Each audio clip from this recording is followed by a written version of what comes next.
Buenos días con todos. Soy Benjamin Bernard, me pueden llamar Ben. Voy a ser el instructor para esta capacitación de observadores volcánicos. Tenemos bastantes temas que abordar y estoy seguro que tienen muchas preguntas. Entonces vamos a empezar desde ya. Gerardo ya les explicó las reglas de la capacitación. Por favor, después de cada tema vamos a tener un tiempo para las preguntas y pueden escribir sus preguntas en el chat a medida que van apareciendo. Listo. Entonces, primero voy a presentarles el Instituto Geofísico para los que no le conocen. Es un instituto de la Escuela Politécnica Nacional que fue fundado por Minard Pitt Hall y Hugo Yepes en 1983. Somos un grupo de unas 80 personas divididas en 5 áreas: administración, instrumentación, sistemas, sismología y vulcanología. Yo soy parte del grupo de vulcanología. Y también tenemos una red de vigilancia con más de 500 instrumentos en todo el territorio ecuatoriano, tanto para la vigilancia sísmica como para la vigilancia volcánica en tiempo real.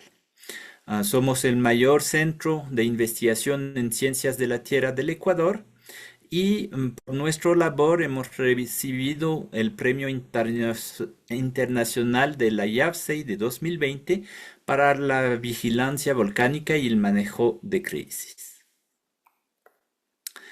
Un poco de la misión del Instituto Geofísico.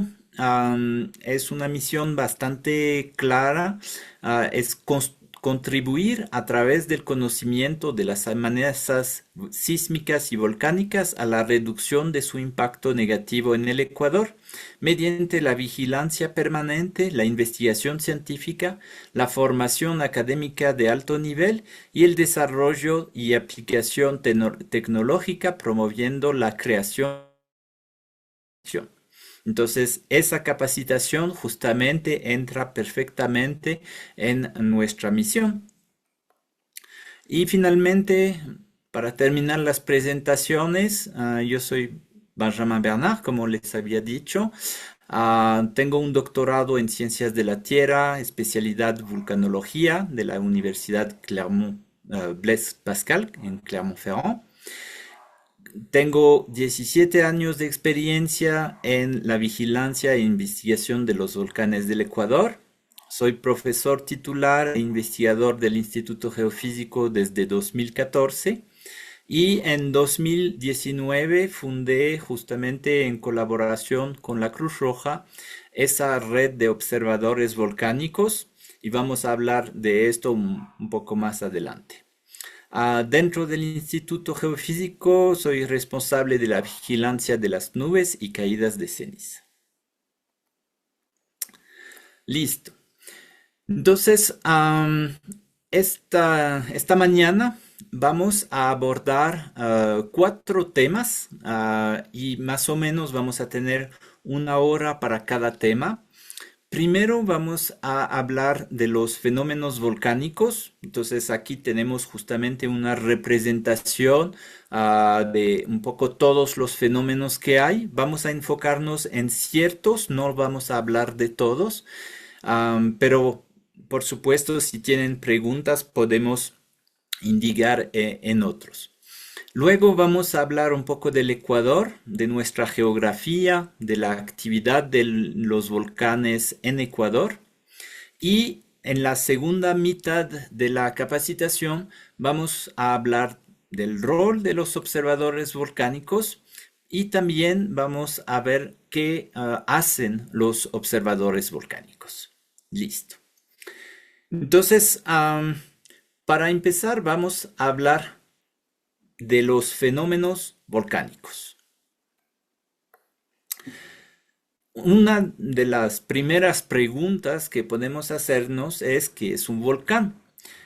Tenemos muchas definiciones, pero una definición bastante completa es que un volcán es un punto de la superficie terrestre donde el magma, am,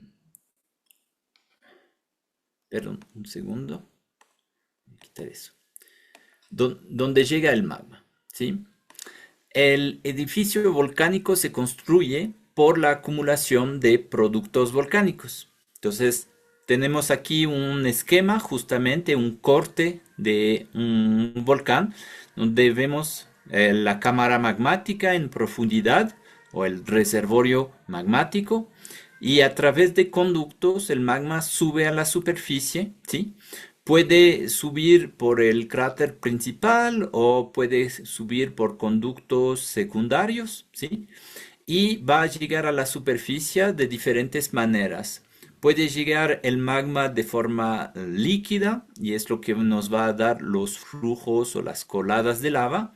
O puede llegar y haber acumulado algo de presión, fracturarse o fragmentarse al llegar al cráter y formar nubes de gases y ceniza volcánica. ¿Sí? Entonces vamos a ver un poco todos esos términos que significan. En Ecuador tenemos un montón de volcanes con diferentes formas, diferentes morfologías.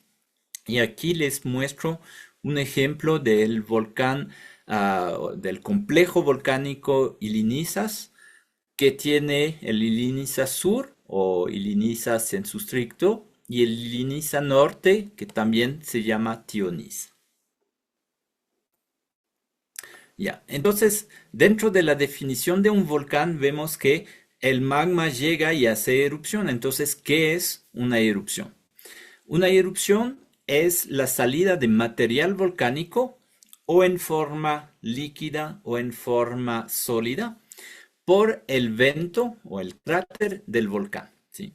Existen dos grandes tipos de erupciones, las erupciones efusivas que se asocian justamente a flujos de lava y las erupciones explosivas que tienen una explosión en la superficie y el magma que es fragmentado, ¿sí?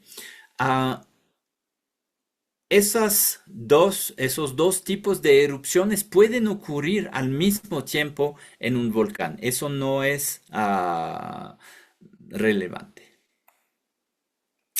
Dentro de una erupción volcánica, lo que lleva el magma hacia la superficie son los gases volcánicos. Entonces, uno de los principales fenómenos volcánicos son las emisiones de gases volcánicos. Los gases volcánicos pueden ser emitidos antes, durante o después de una erupción.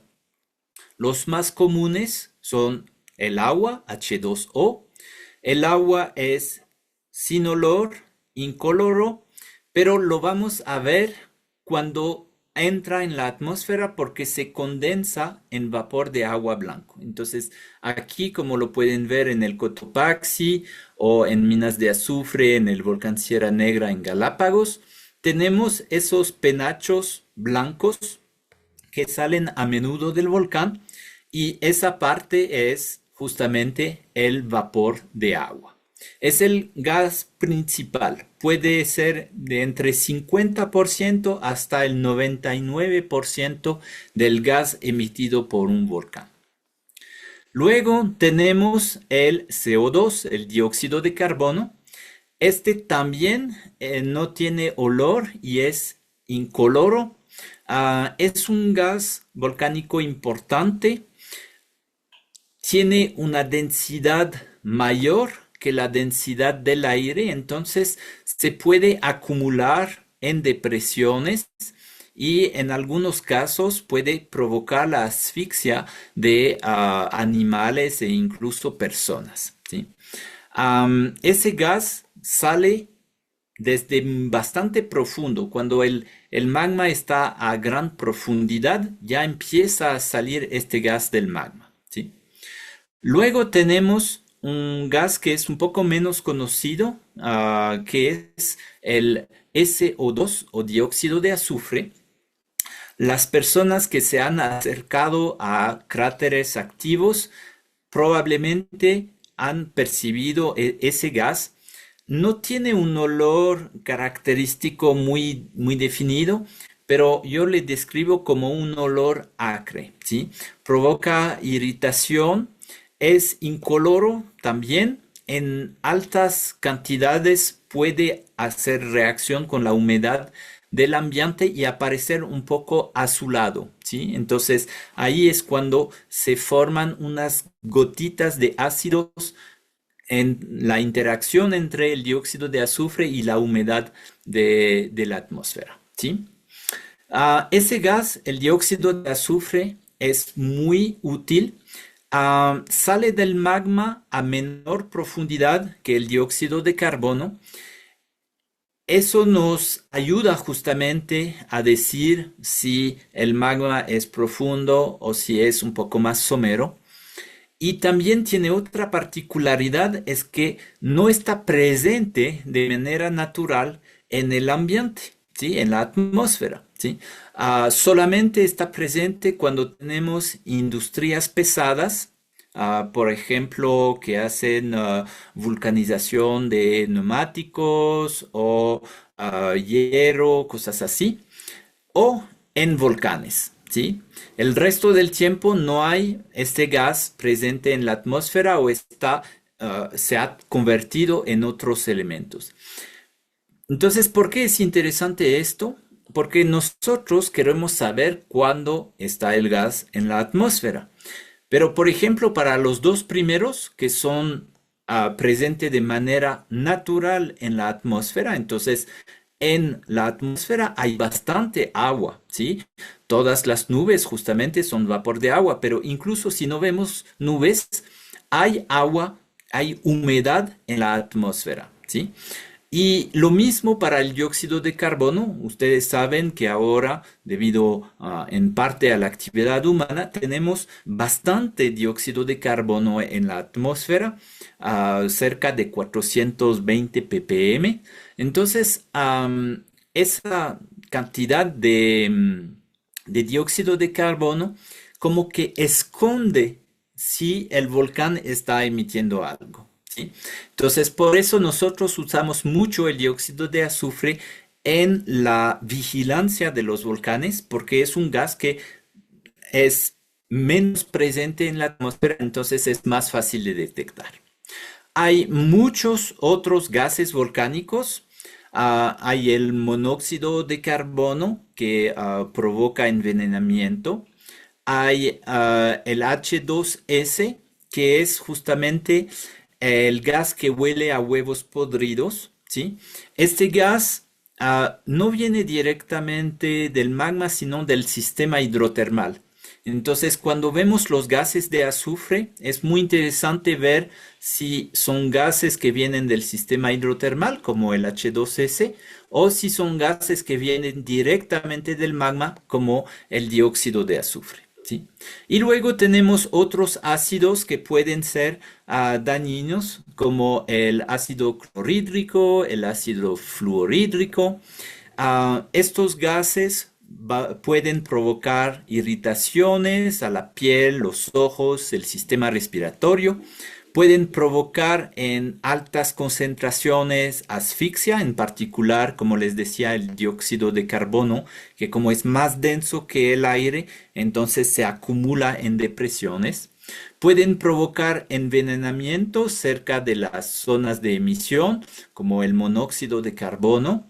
Ah, Estos efectos son muy cercas del cráter o de las fumarolas. ¿Por qué? Porque en la atmósfera esos gases se van a diluir rápidamente, ¿sí? Si hay una gran emisión de gases y se mezcla con la humedad de la atmósfera, pueden provocar lluvias ácidas, ¿sí? Entonces vamos a ver un pequeño video justamente de estos gases volcánicos, ¿sí? Esta es una fumarola muy conocida que se encuentra en Galápagos, en el volcán Sierra Negra. en una zona que se llama minas de azufre, ¿sí? Entonces, al salir vemos el vapor de agua que se levanta y vemos depósitos de un elemento que se llama el azufre nativo, ¿sí? Por supuesto, las personas que han subido al cráter del Cotopaxi también han visto las emisiones constantes de gas. Entonces, los gases volcánicos son importantes porque son los que van a empujar el magma hacia la superficie y también el contenido de esos gases va a determinar si la erupción va a ser más efusiva o más explosiva. Cuando hay muchos gases y que el magma es algo viscoso, entonces los gases se quedan atrapados y eso nos da erupciones explosivas. Pero cuando hay pocos gases o que el magma es un poco más fluido y permite a los gases salir, entonces el magma va a salir de forma más fluida con flujos de lava. Entonces, vamos a ver esos fenómenos, ¿sí? Cuando el magma fluye, tenemos lo que se llama una erupción efusiva, ¿sí? No efusiva. Ah, la lava en sí es roca fundida a alta temperatura. En los volcanes ecuatorianos, la temperatura de la lava va desde los 750 grados para volcanes como Quilotoa, Cuicocha, hasta cerca de los 1200 grados para volcanes como Wolf, Sierra Negra, Fernandina en Galápagos. Esa lava puede descender por los flancos del volcán si es suficientemente fluida y va a hacer lo que se llama un flujo, o se va a acumular cerca o sobre el conducto y va a formar un domo de lava, ¿sí? Aquí tenemos justamente tres ejemplos. Un flujo de lava muy fluido en Galápagos, eso es del volcán Wolf, de la erupción de 2015. Tenemos aquí otro flujo de lava. Vemos que no tiene el mismo color porque es un poco más frío, ¿sí? Que es del volcán Reventador. Es un flujo de lava que se llama andesita y que es mucho más viscoso, que avanza mucho más lento. Y aquí tenemos un ejemplo que es común en Ecuador continental, que son los domos de lava. Este es el domo Pondonia en el volcán Pululagua, ¿sí? Entonces, esos flujos de lava son típicamente lentos. Incluso los que vemos acá, ¿sí? Son bastante lentos. Avanzan a menos de unos 5 kilómetros por hora en general. Hay excepciones, como siempre, pero la mayoría avanza a menos de 5 kilómetros por hora. Y avanzan típicamente hasta el pie del volcán. En el caso de los volcanes del Ecuador continental sería unos 5 a 10 kilómetros y en el caso de los volcanes de Galápagos puede ser un poco más, hasta unos 20-25 kilómetros porque son volcanes bastante grandes, ¿sí? Entonces, eso hace que los flujos de lava no son muy peligrosos para la gente. Hay muy pocos ejemplos en la historia en la que flujos de lava realmente han matado directamente a las personas porque es relativamente fácil escapar de ellos. Pero son fuerzas de la naturaleza que provocan una destrucción o un enterramiento de las construcciones, ¿sí? También son muy calientes, entonces pueden provocar incendios y a veces son los incendios que provocan más víctimas que los mismos flujos de lava, ¿sí? Cuando son muy viscosos, tienen frentes bastante altos, empeñados, entonces pueden colapsar y formar flujos piroclásticos. Eso es algo que hemos visto de manera recurrente en el volcán Reventador y también en el volcán Sangay en los últimos años.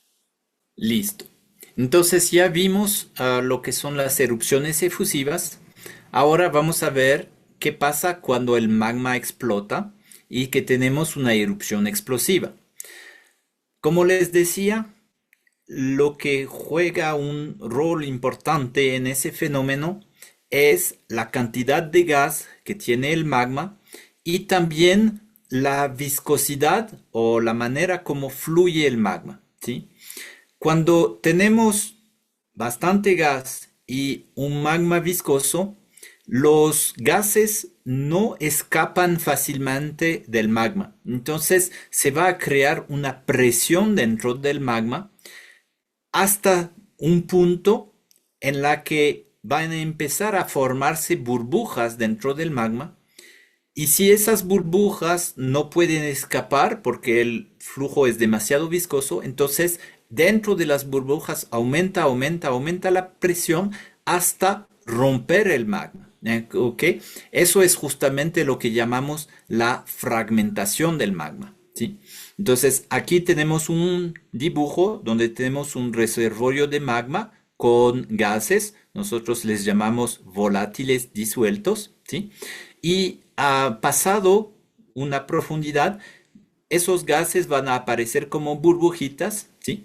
Esas burbujitas también van a disminuir mucho la densidad del magma y eso le va a empujar hacia la superficie.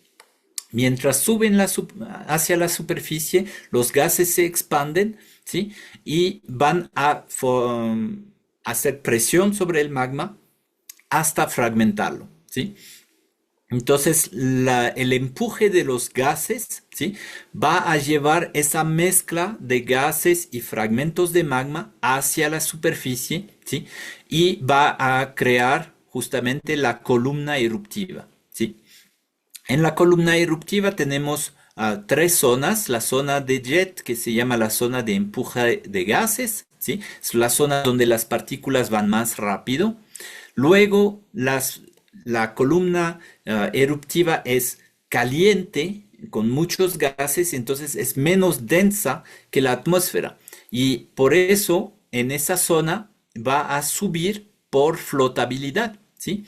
Hasta que llegue a una zona de la atmósfera donde tiene la misma flotabilidad, se llama el nivel de flotabilidad neutra, y ahí se va a extender lateralmente y le va a llevar el viento. Listo. Entonces, lo que hemos visto en este video es cómo se forman los diferentes piroclastos y cómo nos pueden afectar. Entonces, vamos a ver un poco más de esto hablando de las caídas piroclásticas, ¿sí? No hay que temer a esos términos científicos porque justamente el objetivo de esa capacitación es también tener un lenguaje común, un idioma común y entenderse, ¿sí? Entonces, los piroclastos son todos los fragmentos que se forman durante las erupciones explosivas, tan simple, ¿sí? Les vamos a clasificar por tamaño. Entonces tenemos la ceniza, que es menos de 2 milímetros de diámetro. 2 milímetros es el espesor de una moneda de $1. Luego tenemos el lapili, localmente lo decimos a veces cascajo. Son partículas que tienen entre 2 milímetros y 64 milímetros. 64 milímetros es más o menos el tamaño de una pelota de tenis. Y finalmente tenemos los bloques y bombas que son más grandes de 64 milímetros. Entonces, ¿por qué les clasificamos por tamaño? Porque el tamaño va a influir mucho en la zona que pueden afectar esos diferentes piroclastos.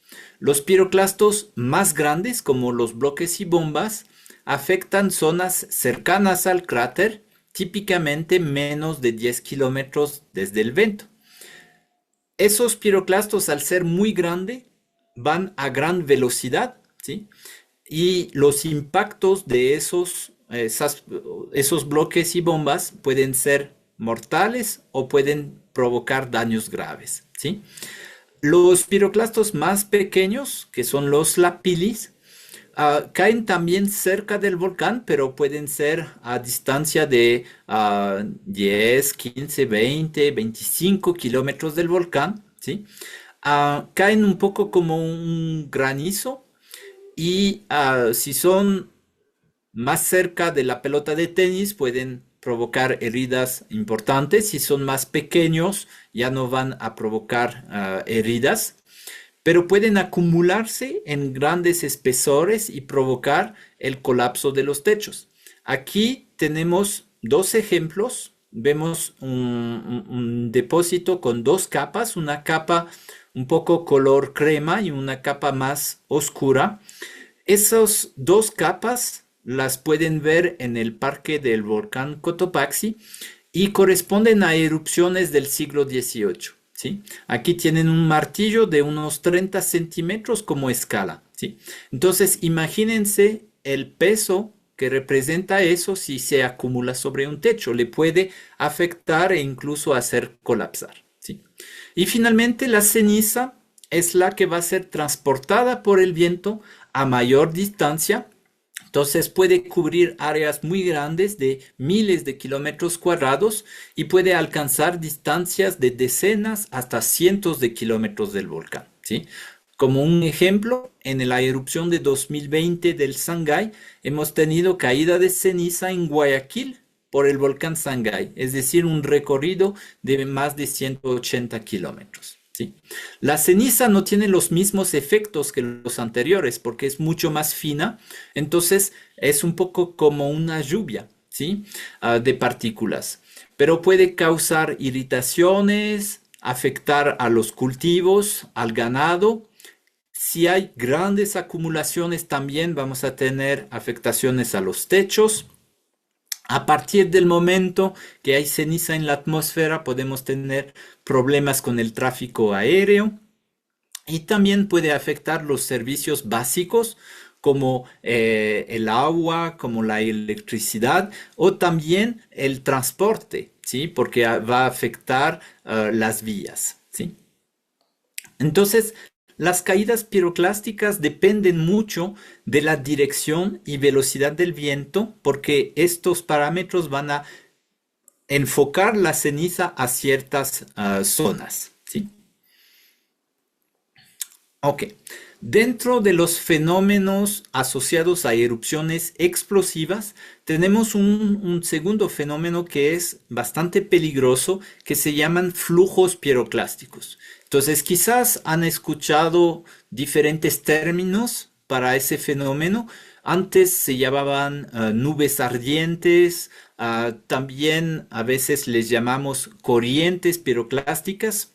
En todo caso, son avalanchas calientes, es decir, más de 200 grados de roca, ceniza y gases que descienden por las laderas del volcán. Aquí en esta foto del volcán reventador vemos que hay una explosión con una columna eruptiva que sube verticalmente sobre el cráter, pero parte de esa columna colapsa y forma un flujo piroclástico que avanza muy rápidamente, ¿sí? Pueden alcanzar gran velocidad de más de 50 kilómetros por hora. Entonces ahí vemos la diferencia con los flujos de lava que eran muy lentos, a menos de 5 kilómetros por hora. Estos flujos piroclásticos sí son muy rápidos, más rápidos que el humano más rápido. Entonces eso les hace mucho más peligrosos. Pueden alcanzar típicamente entre 5 y 20 kilómetros del cráter, ¿sí? Tienden a pararse cerca del cambio de pendiente al pie del volcán, pero cuando hay erupciones grandes pueden llegar un poco más lejos. Una cosa es que como son hechos de gases y de ceniza, son bastante móviles y no necesariamente se quedan en los valles, sino que pueden sobrepasar obstáculos topográficos, ¿sí? Entonces, a este fenómeno sí hay muchas víctimas en la historia de la humanidad. Tenemos, por supuesto, muerte inmediata cuando hay el impacto de los flujos piroclásticos, destrucción y enterramiento de construcciones, ¿sí? Y un fenómeno que nos interesa particularmente en Ecuador es que pueden derretir nieve y glaciar, ¿sí? Entonces, cuando vamos a hablar de otro fenómeno que son los lahares, una manera de formar los lahares es cuando tenemos una erupción explosiva, formación de flujos piroclásticos y estos flujos piroclásticos derriten un glaciar, ¿sí? También son muy calientes y pueden provocar incendios, ¿sí? Listo. El último fenómeno volcánico del que vamos a hablar hoy son los lahares, ¿sí? El término lahar viene de Indonesia porque en este país hay muchos volcanes y hay lluvias muy intensas, ¿sí? Para hacer un lahar se necesita material volcánico suelto y agua en grandes cantidades, ¿sí? Entonces el agua puede venir de fuertes lluvias, venir de un lago o puede venir de la fusión de un glaciar, ¿sí?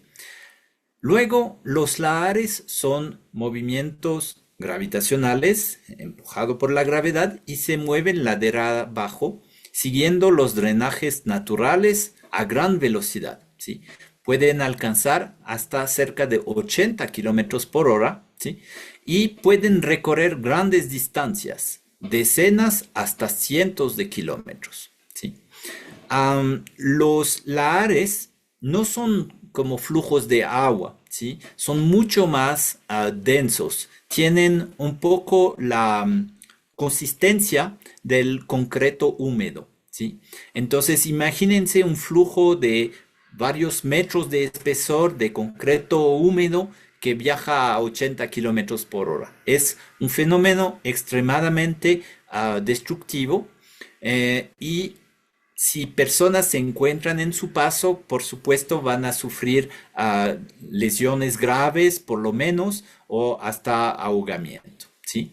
Para construcciones, puentes, vehículos, podemos tener una destrucción o un enterramiento completo de esas construcciones, ¿sí? Aquí tenemos dos ejemplos, uno en Nueva Zelanda y aquí vemos uno en Baños. Debido a la erupción del Tungurahua, había mucho material suelto en los flancos del volcán y como en el Tungurahua hay lluvias fuertes, esa agua de la lluvia se mezclaba con los depósitos de la erupción y debido a las fuertes pendientes del Tungurahua, entonces aceleraban y formaban lahares, ¿sí?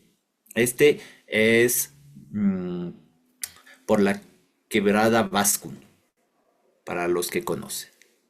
Quiero decirles que estos videos son de acceso libre, ¿sí? Es un proyecto que se llama Volfilm y tienen videos en español de los peligros volcánicos, de los impactos de esos peligros y también algunos de experiencias de personas que vivieron justamente esas erupciones. ¿Ok? Entonces, vamos a pasar a un momento de preguntas. Entonces, tenemos 6 paisajes volcánicos entre Ecuador continental y Galápagos. En uno teníamos el volcán Fernandina, que se encuentra al extremo occidental de Galápagos. En 2, probablemente la mayoría reconoció al volcán Cotopaxi y delante la ciudad de Quito, ¿sí? Al 3 teníamos el volcán Antizana, otro volcán famoso en Ecuador continental, visto desde la Virgen en el camino a Papayacta. Luego teníamos la caldera del volcán Alcedo en la isla de Isabela, en Galápagos también. En 5 tenemos un pequeño cono que se llama un cono de salpicadura. Tenemos aquí una compañera de escala, ¿sí? Y vemos es un pequeño volcancito, ¿sí? Es lo que se llama un cono de salpicadura de la última erupción del volcán Sierra Negra, ¿sí? Y en 6 teníamos el volcán Sangay que está actualmente en erupción, ¿ok? Entonces, esa parte de la capacitación es para conocer un poco más del territorio ecuatoriano, entender por qué hay volcanes activos, volcanes en erupción en Ecuador y por qué justamente es una oportunidad de ser parte de la red de observadores volcánicos. Entonces, esta es una imagen de, del programa que se llama Google Earth, ¿sí? Entonces, vemos el Ecuador aquí y los Galápagos cerca de unos 1000 kilómetros desde la costa, ¿sí? Es una imagen donde se ve un poco la topografía del fondo oceánico. Vemos que hay montañas, hay cuencas, hay cosas así. También vemos en la parte continental, vemos ya los puntos blancos que son los glaciares. Entonces aquí vemos Cotopaxi, aquí Chimborazo, ah, eso debe ser el Tungurahua, Sangay, no, debe ser el altar, perdón. Y más al norte tenemos a la Antisana, el Cayambe, ¿sí? Pero entonces esa geografía es el resultado justamente de la actividad de la Tierra, ¿sí? La Tierra es activa, es dinámica, ¿sí? Y entonces los geólogos y los geofísicos y los geoquímicos han estudiado a la dinámica de la Tierra por ahora algunas, un poco más de 150, 200 años, ¿sí? Para entender cómo se formaron esos volcanes, esas montañas, ¿sí?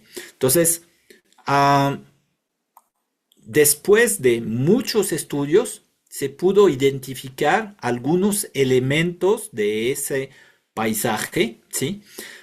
Tenemos en Ecuador diferentes zonas volcánicas. Por supuesto, tenemos el arco volcánico continental, que no se limita al Ecuador, sino que va hasta Colombia, ¿sí?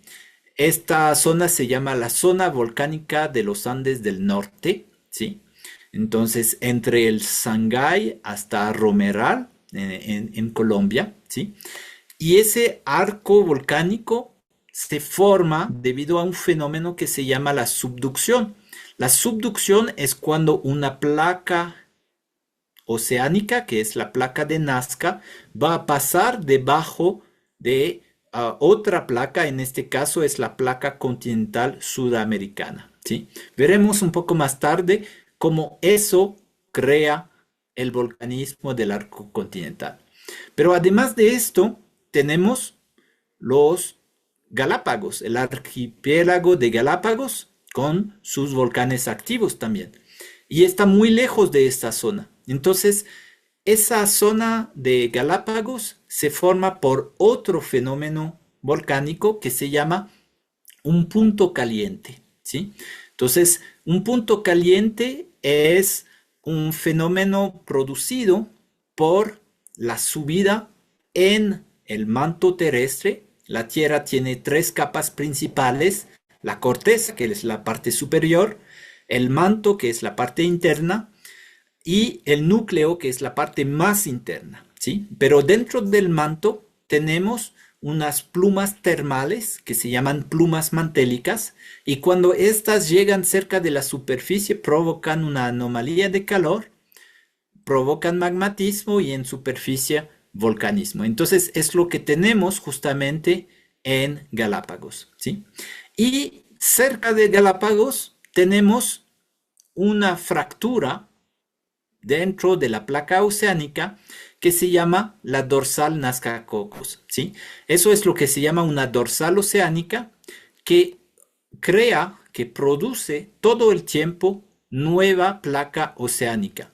Hacia el norte provoca la formación de la placa de Cocos y hacia el sur hace la formación de la placa de Nazca, ¿sí?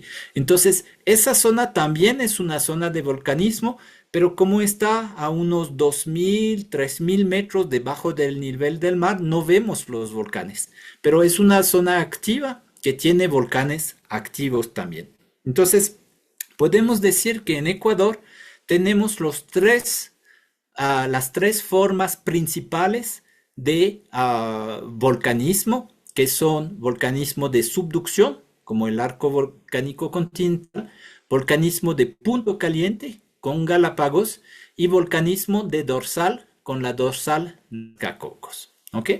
Las flechas que están aquí muestran el movimiento de esas placas. Entonces la placa de Nazca en la zona de la subducción va hacia Sudamérica y en la zona de la dorsal Nazca-Cocos va hacia el sur, mientras que la placa de Cocos va hacia el norte. Ok, entonces, como acabo de explicarles, tenemos tres fuentes principales del magmatismo.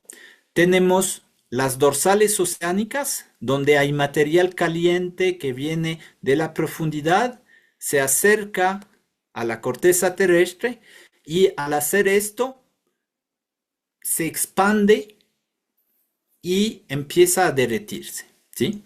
Entonces, eso es lo que pasa en las dorsales oceánicas como Nazca-Cocos, ¿sí?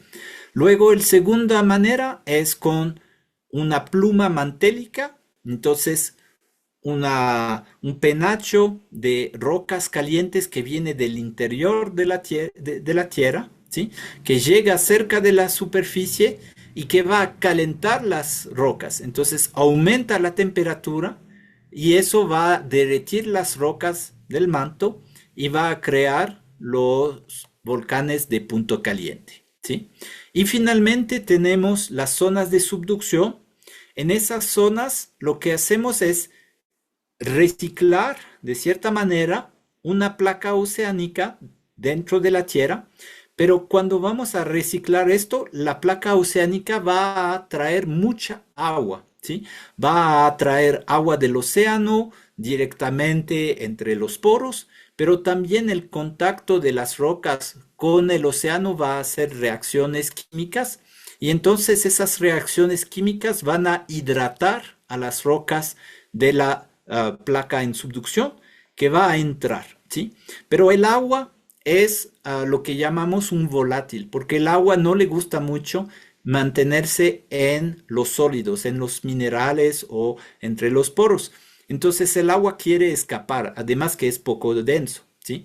Entonces cuando llega a cierta profundidad, el agua va a pasar en las rocas que están encima, va a escapar hacia esas rocas y le va a bajar el punto de fusión de esas rocas. Entonces va a provocar el derretimiento de esas rocas solo por el aumento del contenido de agua. ¿Ok? Entonces tenemos el aumento del contenido de agua que baja la temperatura de fusión y por eso tenemos magma en esas zonas. Entonces en Ecuador tenemos un contexto geodinámico excepcional con los tres fenómenos.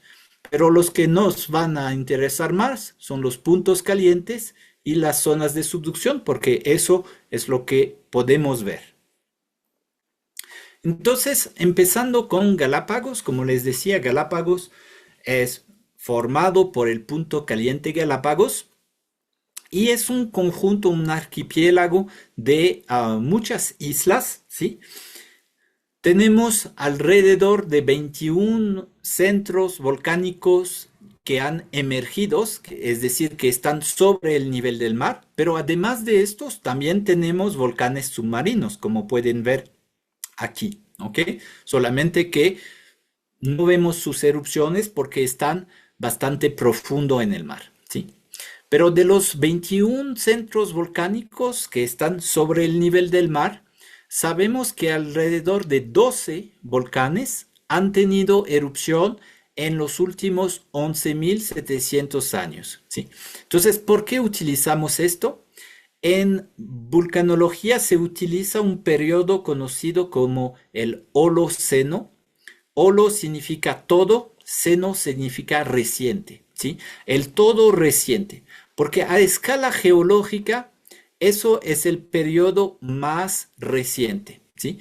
Es el periodo que se desarrolló desde la última glaciación, entonces en todo el mundo es fácil de reconocer, ¿sí? Entonces utilizamos este límite de tiempo para decir si un volcán es activo, potencialmente activo, o si es inactivo, ¿sí? Entonces, todos los volcanes que están en azul no tenemos registro de erupciones durante el Holoceno. Entonces, son considerados como inactivos. No significa que están extintos, ¿sí? Porque en los volcanes pueden haber pausas de miles y miles de años, ¿sí? Pero son inactivos, no han tenido erupciones en los últimos casi 12.000 años, ¿sí? Luego tenemos los volcanes entonces en amarillo, como el volcán Ecuador, el volcán Genovesa, el volcán de San Cristóbal, que han tenido una erupción en este tiempo, pero no han tenido una erupción observada, ¿sí? Luego tenemos la categoría en naranja, que son los volcanes activos que han tenido un registro de erupción histórica, ¿sí? Entonces, eso depende un poco de la ventana de tiempo de observación que tenemos, ¿sí? En Ecuador continental, la ventana de tiempo es desde la llegada de los españoles hace unos 500 años, ¿sí? Pero en Galápagos la ventana de observación es más pequeña, porque Galápagos fue colonizado más o menos al final del siglo XIX. Entonces tenemos menos observaciones. Pero tenemos 9 volcanes que han tenido una erupción histórica, es decir, desde el siglo XIX. Entonces, entre estos tenemos Pinta con una erupción en 1928, Marchena, una erupción en 1991, Santiago, Wolf, Darwin, Alcedo, Sierra Negra, Cerro Azul, okay, etcétera, ¿sí? Y también tenemos a Fernandina, que es el volcán que más frecuentemente tiene erupciones, ¿sí? Desde el siglo XIX se contabilizan entre 28 y 30 erupciones de este volcán, ¿ok? Entonces, eso nos muestra que Galápagos es una zona de bastante actividad, ¿sí? Entonces, vamos a ver esto en la cronología reciente de Galápagos, ¿sí? El Instituto Geofísico fue fundado en 1983 y desde este tiempo hemos tenido varias erupciones de varios volcanes.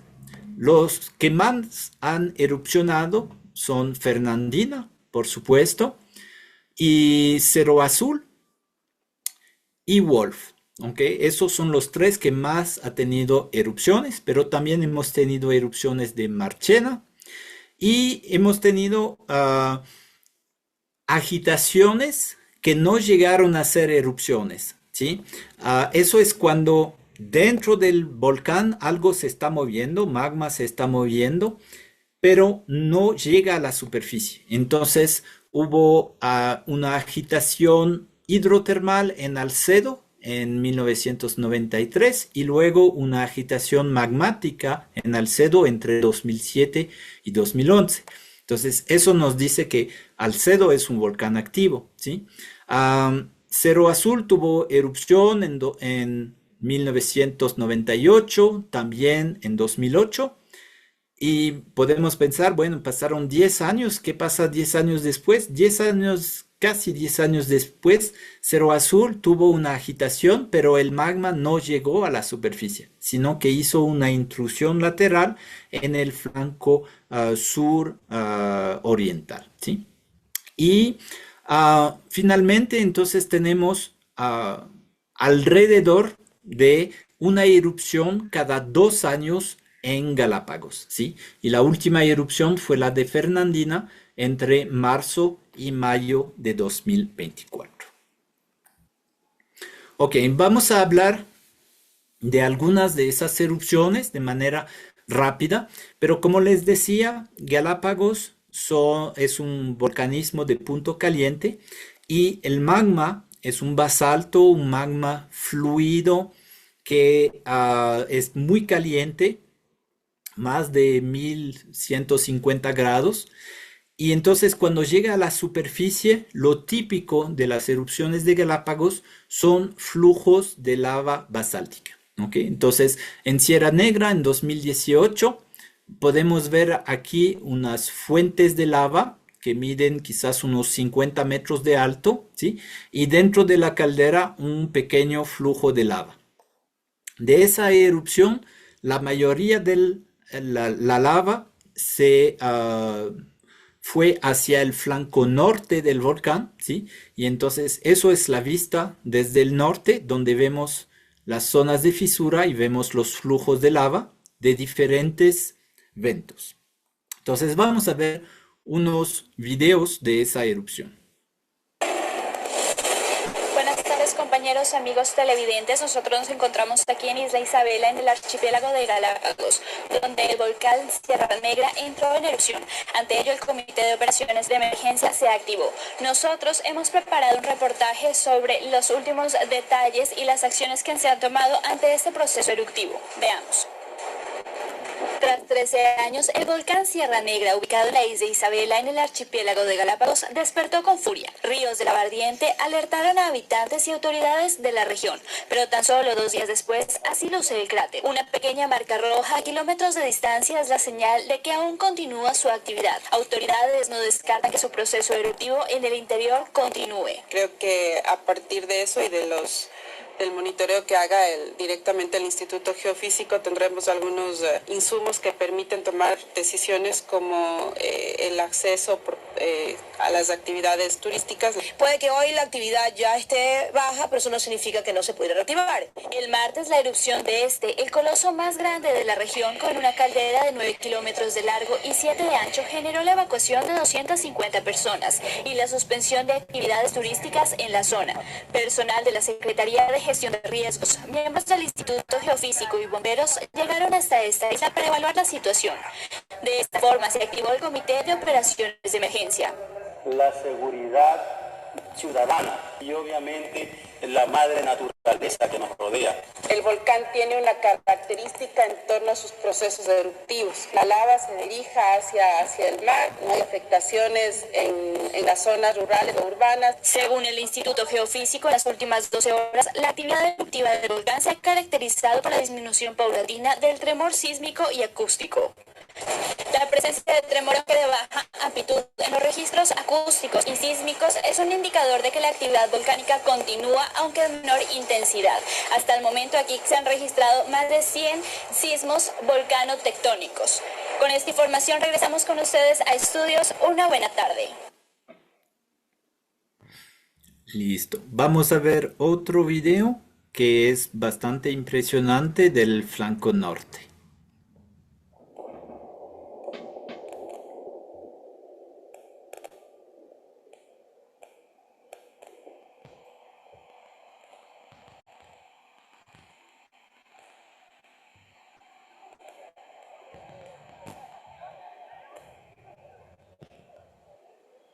Aquí se pueden ver justamente las fisuras por donde sale la lava y luego los flujos de lava que bajan por las pendientes del volcán.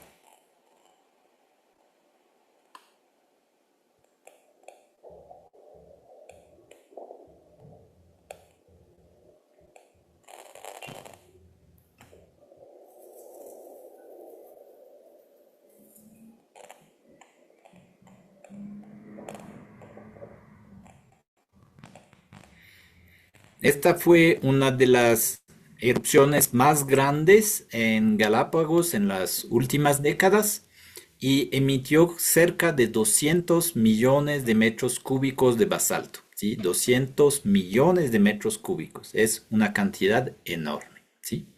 Un último video.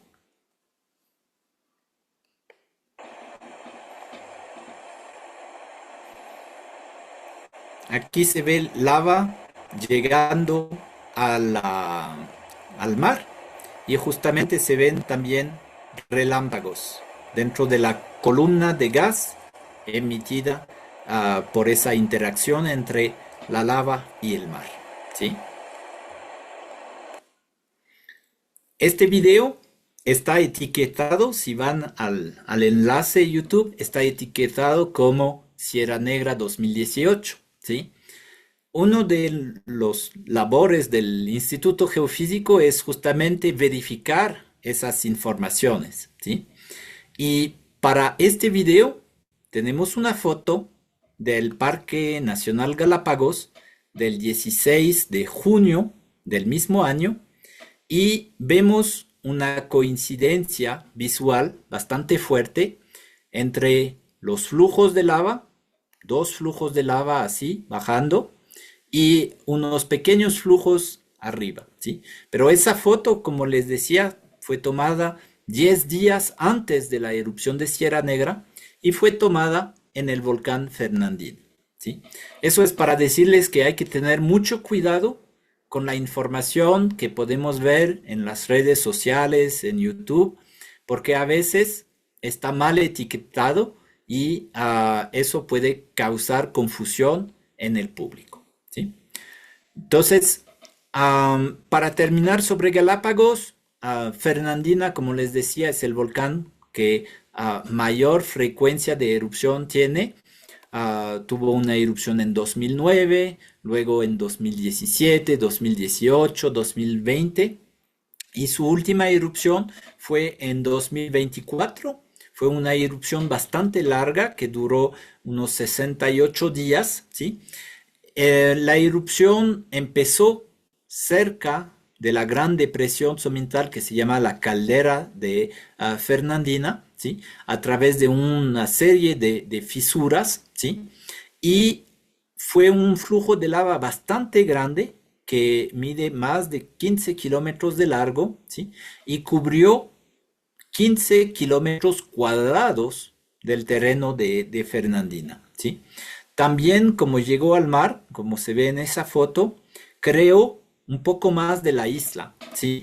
Más o menos 10 hectáreas nuevos de terreno sobre el mar, ¿sí?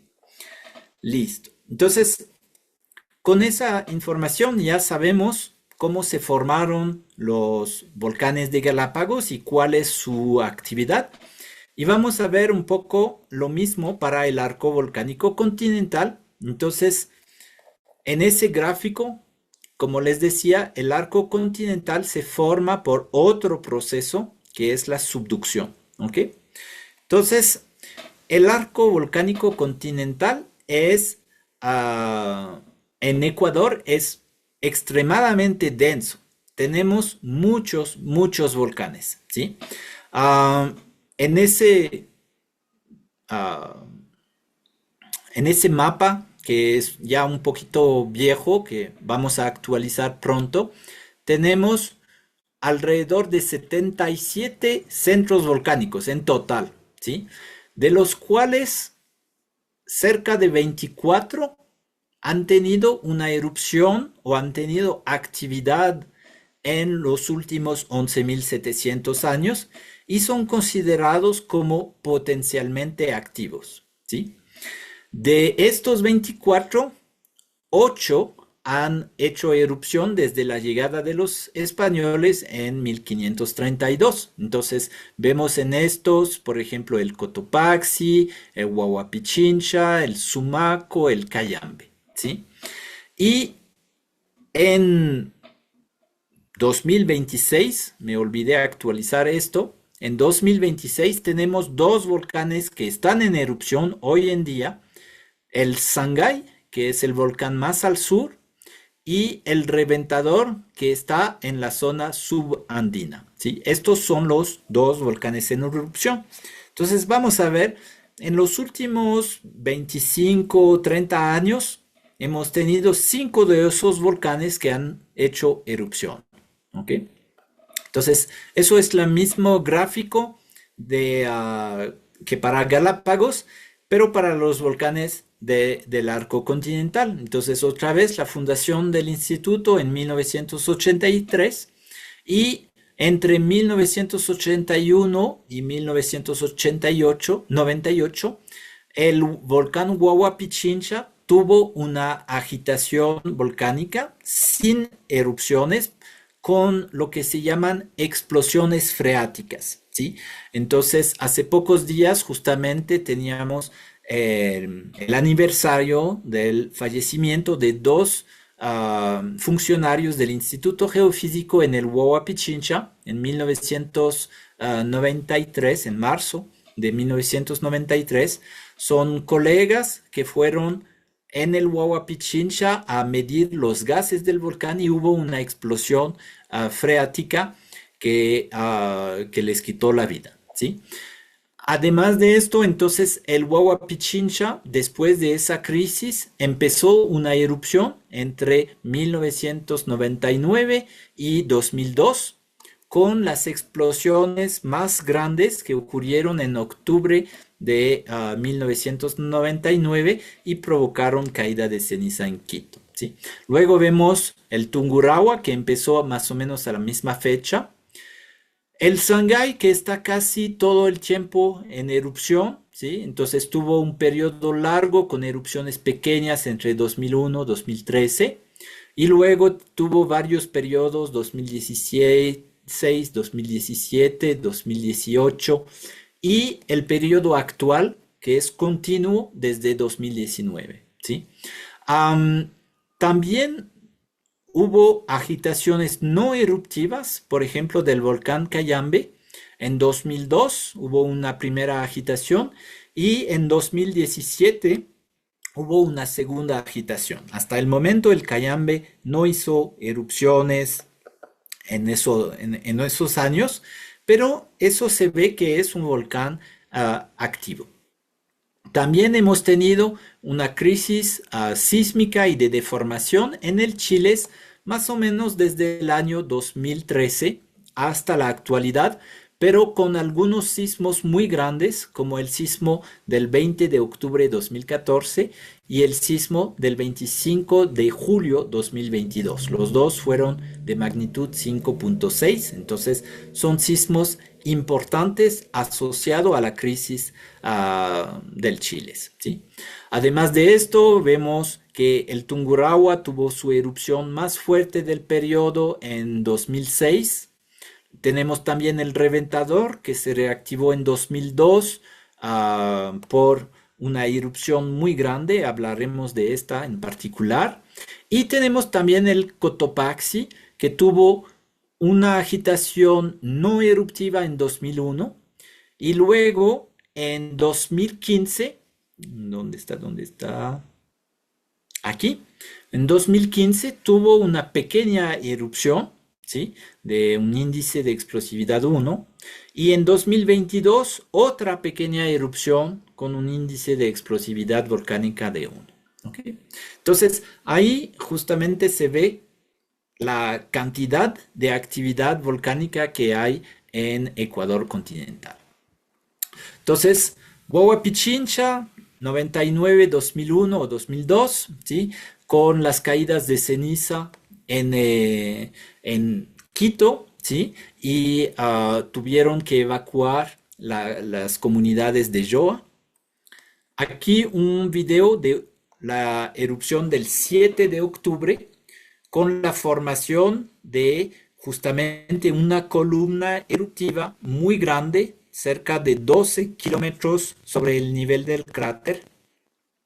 Entonces, eso fue un día un poco excepcional porque estaba despejado el volcán y se pudo ver la columna, pero hubo erupciones incluso más grandes, como la del 5 de octubre, que provocó caída de ceniza en Quito.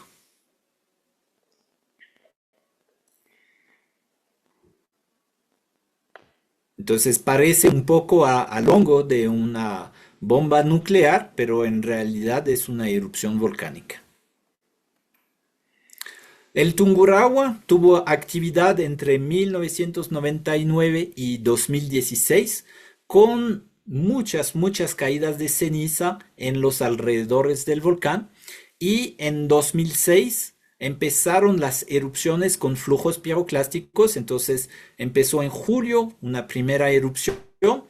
La erupción más grande fue en agosto, el 17 de agosto de 2006. Y después de esto hubo varias erupciones con flujos piroclásticos, como la erupción del 1 de febrero de 2014, ¿sí?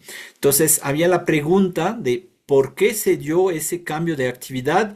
Primero entre 99 y 2005 solo ceniza, y luego a partir de 2006 ceniza, pero también explosiones fuertes y flujos piroclásticos. No tenemos una respuesta absoluta a esa pregunta, pero debe depender en parte por la cantidad de magma que tenía que salir del volcán, que fue mayor a partir de 2006, y también la manera como ese magma salía. Ah, Quizás de manera menos continua y más impulsiva, y eso provocó la formación de columnas eruptivas más grandes. También el dinamismo eruptivo cambió un poco de lo que llamamos estromboliano a un dinamismo más vulcaniano, como la erupción del 1 de febrero 2014. Entonces, aquí un ejemplo, una noche de actividad en el volcán Tungurahua. Entonces ahí se explica bien el nombre del Tungurahua, que significa garganta de fuego, porque toda la noche vemos cómo sale la candela, como lo llaman allá, y parece realmente que tiene la garganta de fuego.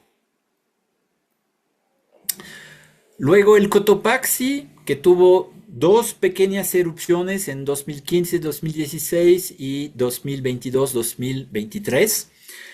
En el 14 de agosto de 2015, la primera erupción empezó con explosiones un poco fuertes, provocando columnas eruptivas de cerca de 8 o 9 kilómetros sobre el cráter, ¿sí?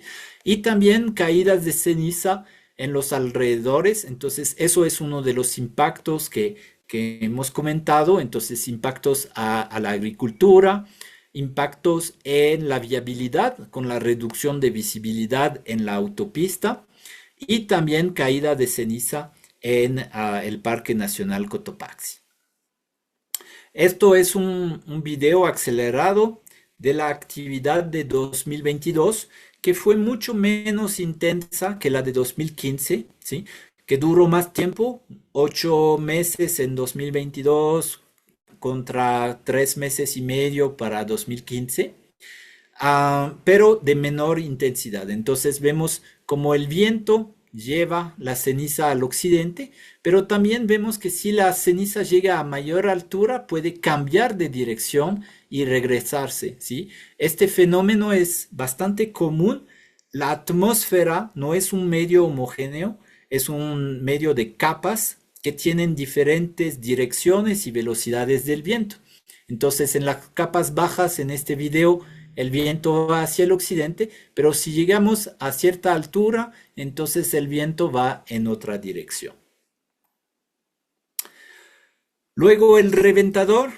El Reventador tuvo su erupción más grande en 2002, con muy poca anticipación, apenas una noche de señales precursores, y con una erupción muy grande. Esa erupción es la más grande en los últimos 120, 130 años en Ecuador. Tiene un índice de explosividad volcánica de 4, ¿sí? Entonces, aunque el Reventador esté a 80 kilómetros de Quito, la ceniza fue empujada por los vientos y entonces tuvimos caída de ceniza en Quito, cierre del aeropuerto y de las escuelas y actividades de limpieza, ¿sí? Esa fue la erupción más grande. Desde 2012, el volcán Reventador está en erupción constante.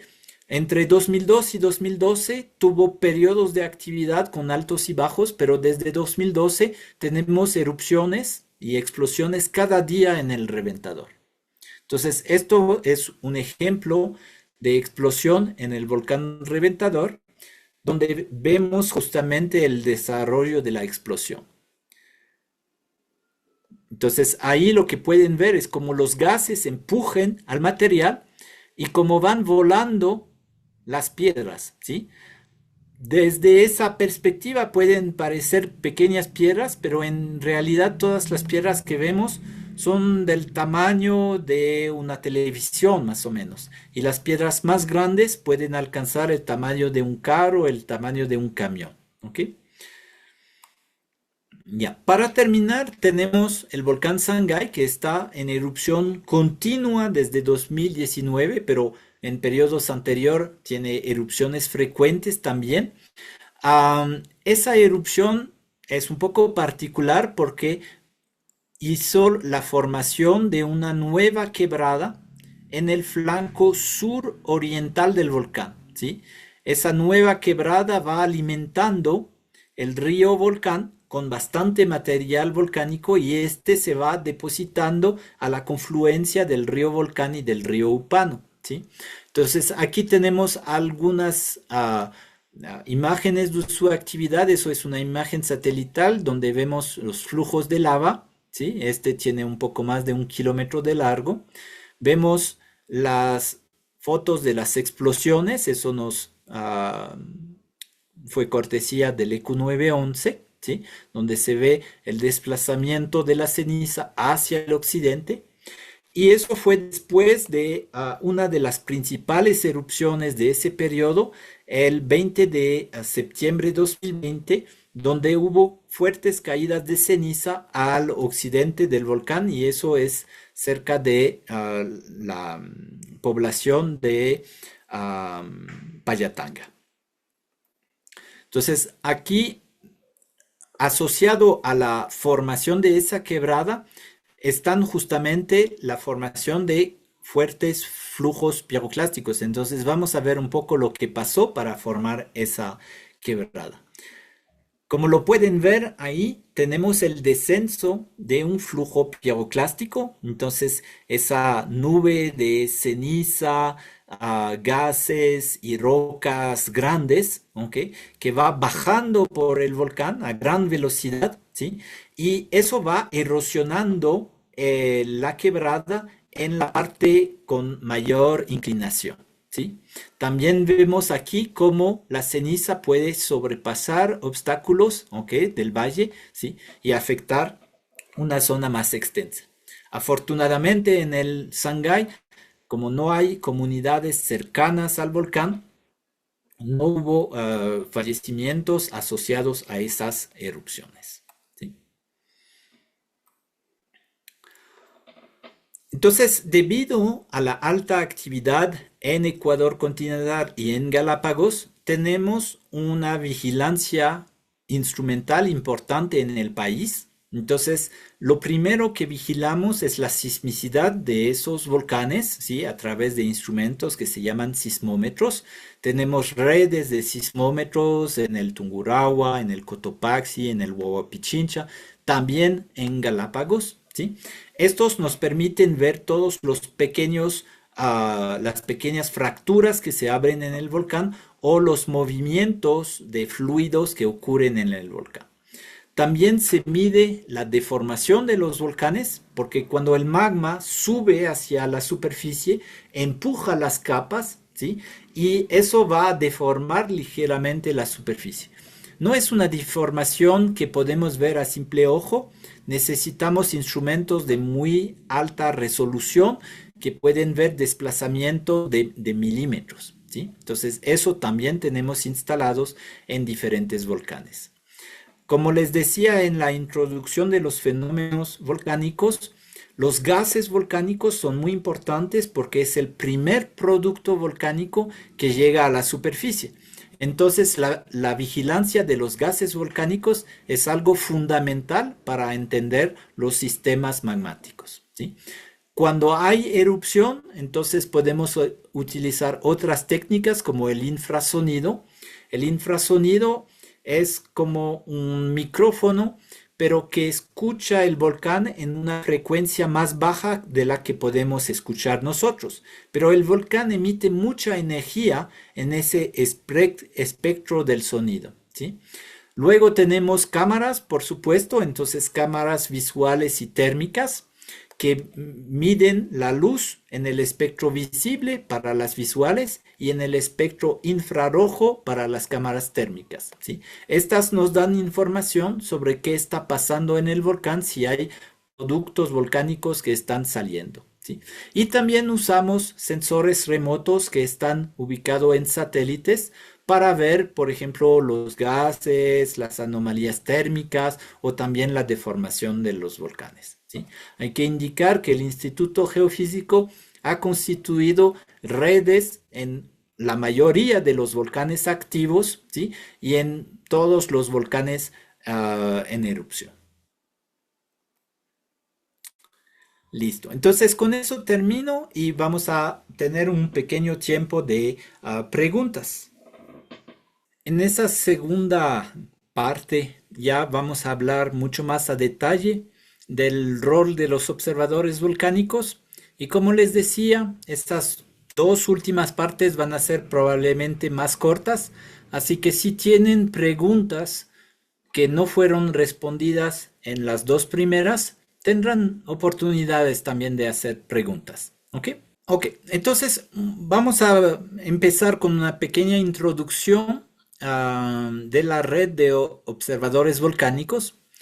El Instituto Geofísico y a través de primero la Defensa Civil y luego la Secretaría de Gestión de Riesgos ha creado vínculos con las comunidades que viven cerca de los volcanes activos desde los años 80, ¿sí?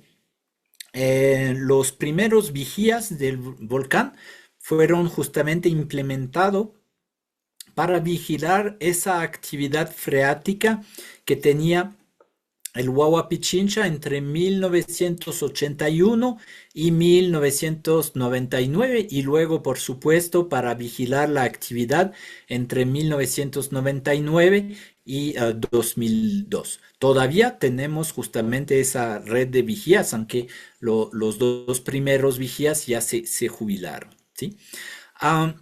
Con la experiencia del Huayhuas Pichincha, se creó una red de vigías voluntarios en el Tungurahua en el año 2000. Como saben, la erupción del volcán Tungurahua en 1999 provocó una evacuación de baños y varias comunidades alrededor del volcán. Y cuando las comunidades regresaron a sus territorios, había la necesidad de tener una comunicación continua entre el Instituto Geofísico y las comunidades, ¿sí? Y por eso se creó la red de vigías del Tungurahua, ¿sí? Después hemos tenido más experiencias y justamente con el caso del Tungurahua hemos mejorado mucho los protocolos de comunicación y cuando se vio una nueva actividad sísmica en el volcán Chiles, Cerro Negro, en la frontera con Colombia, en 2013, se creó igual una red de vigías con los comuneros de esa zona, ¿sí? En 2015, el Cotopaxi mostró señales de reactivación y las primeras erupciones que no tenían una intensidad muy fuerte, sí tuvieron un impacto sobre las comunidades. Entonces también se creó una red de vigías en el volcán Cotopaxi que ha ido cambiando bastante en los últimos años, ¿sí? Y finalmente estábamos trabajando con la Cruz Roja en un programa de capacitación de los voluntarios de la Cruz Roja dentro de un proyecto que empezó en 2017 y en 2019 empezamos creando una red de observadores volcánicos con los voluntarios de la Cruz Roja. En 2020 el volcán Sangay tuvo una erupción grande que afectó mucho a las comunidades de la provincia de Chimborazo, en particular del cantón Guamote, y a raíz de esto se creó, gracias a un proyecto de las Naciones Unidas, del PNUD, se creó una red de observadores volcánicos en el territorio en Guamote, ¿sí? En paralelo a eso, también empezamos a tener esas capacitaciones virtuales masivas. La primera fue en junio 2020 y con esto pudimos alcanzar a mucho más gente. con el objetivo de tener personas capacitadas en muchos territorios diferentes, pero que pueden reportar los fenómenos volcánicos y en particular la caída de ceniza. Entonces, la red empezó con los voluntarios de la Cruz Roja, con capacitaciones en 2019, 2020, 2023. Tuvimos capacitaciones virtuales masivas con nosotros directamente. Bueno, todas fueron hechas por nosotros, pero organizados solamente por nosotros en 2020, 2021, 2023, 2024. Esa sería entonces la quinta capacitación masiva. Y también a través de proyectos con el programa de las Naciones Unidas para el Desarrollo, hemos tenido dos proyectos, uno en el Sangay, en el cantón Guamote, y otro en el Cotopaxi, que se llama Anticípate por el Cotopaxi, que está terminándose, pero ya entregamos los certificados a los nuevos observadores volcánicos hace pocas semanas, ¿sí? En total, tenemos alrededor de 350 observadores certificados y hemos capacitado a más de 1.500 personas en todas esas capacitaciones. Entonces, ¿por qué nos importa particularmente las nubes de ceniza en los observadores volcánicos? Porque es el fenómeno volcánico más frecuente, ¿sí? Aquí tenemos unos 10 años de actividad en Ecuador entre 2013 y 2023 y cada circulito corresponde a la observación de una nube volcánica, ¿sí? En naranja están las observaciones del Reventador, en verde son las observaciones del Tungurahua que terminaron en 2016. En azul tenemos las observaciones del Cotopaxi, vemos el periodo corto de 2015 y luego el segundo periodo en 2022-2023. Y finalmente en amarillo vemos las observaciones del Sangay y vemos cómo han aumentado bastante en los años 2020, 2021 y siguen todavía, ¿sí? Eso es otra figura donde vemos las observaciones de caída de ceniza alrededor del volcán Cotopaxi en 2022, ¿sí? Entonces vemos las líneas son las proyecciones de las nubes de ceniza que se fueron un poco en todas las direcciones, porque fue un poco el veranillo en la zona. Y vemos todos los reportes de caída de ceniza hasta Quito al norte y hasta Saquicilí al sur, ¿sí? Casi hasta la Tacunga, ¿sí? Entonces, este fenómeno es el fenómeno que tiene el mayor alcance y como viaja en la atmósfera, no hay manera realmente de controlarlo, ¿sí? Adicionalmente, la ceniza tiene impactos múltiples. Significa que puede tener impactos sobre los medios de vida, por ejemplo, la ganadería, la agricultura, pero también tiene impactos sobre los servicios básicos como el agua potable, como la electricidad. Y también tiene impactos sobre, por ejemplo, los transportes, ¿sí? Entonces, este fenómeno es muy importante a nivel geográfico conocer su dispersión. Entonces, dentro de la red de observadores volcánicos, ¿qué queremos hacer? Sabemos que en los próximos años, las próximas décadas, vamos a tener más erupciones volcánicas. Eso es normal, es un fenómeno natural, ¿sí? Y ese fenómeno tiene un impacto sobre nosotros, ¿sí? Aquí les puse el ejemplo de una planta del páramo, ¿sí? Y vemos cómo esa planta quedó cubierta completamente por la ceniza del volcán Cotopaxi, ¿sí?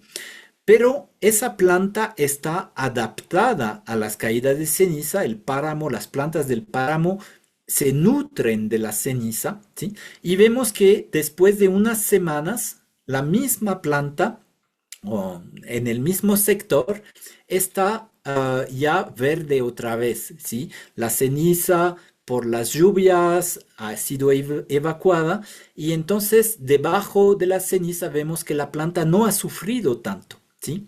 Eso significa que esa plantita tiene mecanismos de resistencia a la ceniza y que más bien le va a ayudar, una vez que esté en el suelo, esa ceniza le va a ayudar a crecer. Eso es el concepto de resiliencia, ¿sí?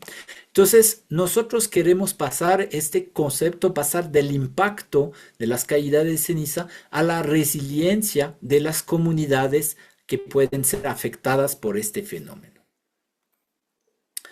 Ok, entonces para ser observador volcánico se necesita un compromiso hacia nuestra comunidad, ¿sí? Lo primero es que es una comunidad de voluntarios, ¿sí? En la red de observadores volcánicos nadie tiene un salario, ¿sí? Es completamente voluntario. Hay que tener algo de disponibilidad para las actividades de la red. Entonces, hoy, por ejemplo, están recibiendo una capacitación un fin de semana. Significa que ustedes quieren tomar un poco de su tiempo personal para esa actividad, ¿sí? También dentro de la red de observadores volcánicos queremos conocer más del fenómeno volcánico y más de la historia volcánica en Ecuador. Entonces, necesitamos que los voluntarios tengan curiosidad hacia el fenómeno, ¿sí? Luego, una parte de las actividades que les vamos a pedir necesitan que ustedes tengan iniciativas, ¿sí? Por ejemplo, dentro del proceso de ser observador volcánico, le vamos a pedir que instalen un cenizómetro casero en su casa. Le vamos a explicar cómo se construye, cómo se instala, cómo se mantiene, pero esas iniciativas tienen que tener, ¿sí? Y finalmente, la responsabilidad. Y ahí una cosa muy importante, el Instituto Geofísico nunca pide a las personas ponerse en peligro para enviarnos información, ¿sí?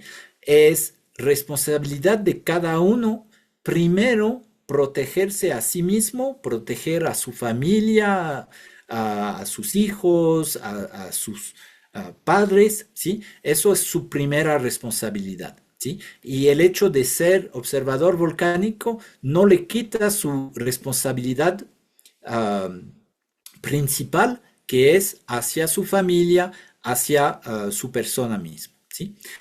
También cuando hablamos de responsabilidad, hablamos de comunicación, porque la red de observadores volcánicos es una red de comunicación, pero no una comunicación unidireccional donde el instituto les da información, no, es una comunicación o tridireccional entre el Instituto Técnico Científico, que es el Instituto Geofísico, las personas, los voluntarios que están en territorio, en su ciudad, en su población, y también tenemos dentro de la red de observadores volcánicos, tenemos autoridades, es decir, hay representantes de la Secretaría de Gestión Nacional de Riesgos, hay representantes de los GATS, hay también personas de la Cruz Roja, por supuesto. Tenemos personas de la aviación civil, de los bomberos, de los policías, etcétera, ¿sí? Y eso significa que todo lo que vamos a compartir dentro de esa red de observadores volcánicas tiene que ser información verificada, ¿sí? No estamos compartiendo rumores, estamos compartiendo información oficiales, fuentes oficiales, o información suya, es decir, usted ha visto que pasa, no sé, algo en el volcán Cotopaxi, una emisión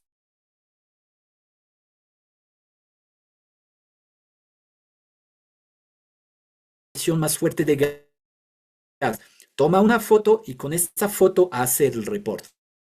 Pero eso es una responsabilidad que no tiene nada que ver con la realidad, ¿sí? Eso también es parte de nuestra responsabilidad. Y finalmente, la responsabilidad en nuestro entorno. Es decir, una vez que nosotros recibimos la capacitación, también estamos capacitados para hablar de estos fenómenos con nuestra familia, con nuestros amigos, en nuestro trabajo, ¿sí?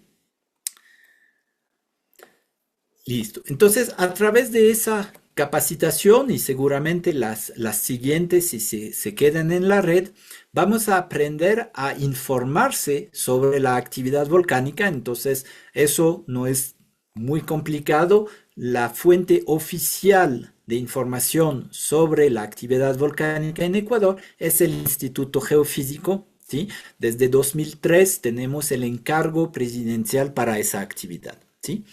Pero también ustedes van a aprender a reconocer los fenómenos volcánicos, a diferenciar, por ejemplo, lo que es un flujo de lava de lo que es un flujo piroclástico, a diferenciar un lahar de esos fenómenos y a reconocer una nube de ceniza volcánica, ¿sí? También aprendemos a utilizar la terminología adecuada, ¿sí? Sabemos que localmente se utilizan diferentes términos, como les decía, para el lapili a veces utilizamos cascajo, ahí no hay ningún problema, es adecuado porque todos entienden de qué se habla, ¿sí? Pero es importante saber qué es lava, qué es un lahar, no son la misma cosa, ¿sí? Y por ejemplo, si estamos en la Tacunga o en el Valle de los Chillos, el fenómeno que les puede afectar si hay una erupción del Cotopaxi no es lava.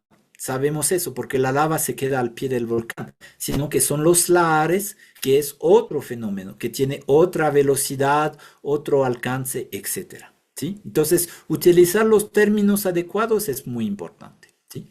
También van a aprender a calificar y cuantificar sus observaciones. Eso será en la cuarta parte de esta charla de hoy. Veremos algunos ejemplos concretos. Y una parte muy importante es tener la capacidad de comunicar y hacer prevención sobre los fenómenos volcánicos, ¿sí? Aquí tenemos dos ejemplos, dos fotos tomadas por observadores volcánicos. Luis Rocano, que era de la Cruz Roja, que falleció desafortunadamente hace poco, pero que nos hacía esa observación en el volcán Tungurahua, ¿sí? Que había ceniza en la atmósfera. No era una nueva erupción, sino que era por el viento, pero es un fenómeno también que queremos reportar. Y esa observación de Byron Rivadeneira, que tomaba una foto del volcán Sangay. Entonces él está cerca de Macas, pero de vez en cuando tiene visibilidad al volcán Sangay, y nos mostró esa hermosa pluma de ceniza del volcán Sangay que se dirigía hacia el occidente. Eso es muy importante, es una confirmación visual de la actividad del volcán, y con eso podemos avisar justamente a las comunidades que están en la dirección de la ceniza que posiblemente va a caer ceniza.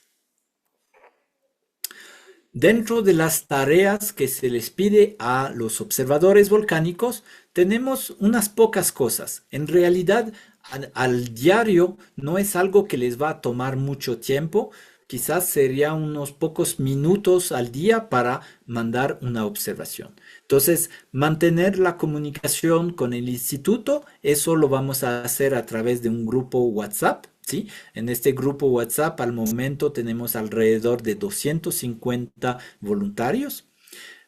También les vamos a pedir construir, instalar y mantener un cenizómetro. Entonces aquí tenemos justamente a personas de comunidades en el volcán Sangay que están instalando un cenizómetro casero, ¿sí? Aquí vemos un taller con la Cruz Roja donde les enseñamos cómo construir esos cenizómetros, y aquí en la sede de la Cruz Roja un cenizómetro instalado, ¿sí?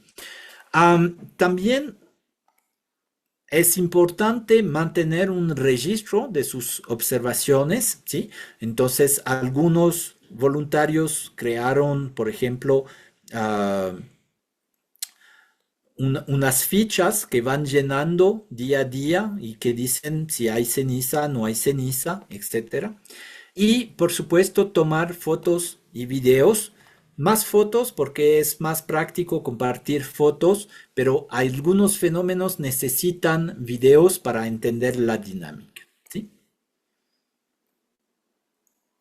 Listo. Entonces, con eso termino esa parte del rol. No sé si hay preguntas. Vamos a pasar al último tema que también es relativamente corto y también tendremos tiempos al final para más preguntas, ¿sí? Entonces vamos a ver en la práctica qué tienen que hacer los observadores volcánicos y aquí justamente tenemos una foto de unos compañeros que después de la capacitación entonces estaban preparando su cenizómetro. Entonces, antes de cualquier cosa, tenemos que recordar un poco las medidas de seguridad que debe tener los observadores. Eso tienen que ser como reflejos, como costumbres, ¿sí? Un observador volcánico, en caso de que hay una erupción y está en la zona donde cae ceniza, tiene que saber cómo protegerse de la ceniza. Aquí tenemos un dibujito que muestra cómo podemos protegernos y qué debemos proteger de la ceniza. Primero tenemos la mascarilla, ¿sí?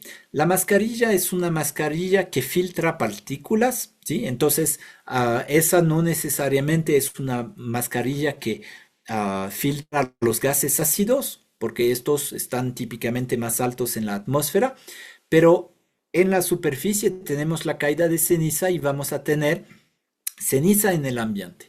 Entonces la mascarilla para partículas finas, esa la conocemos bien desde el COVID, es la mascarilla N95 o KN95, es la mascarilla que va a filtrar las partículas pequeñas que pueden entrar nariz y boca y luego llegar hasta los pulmones, ¿sí?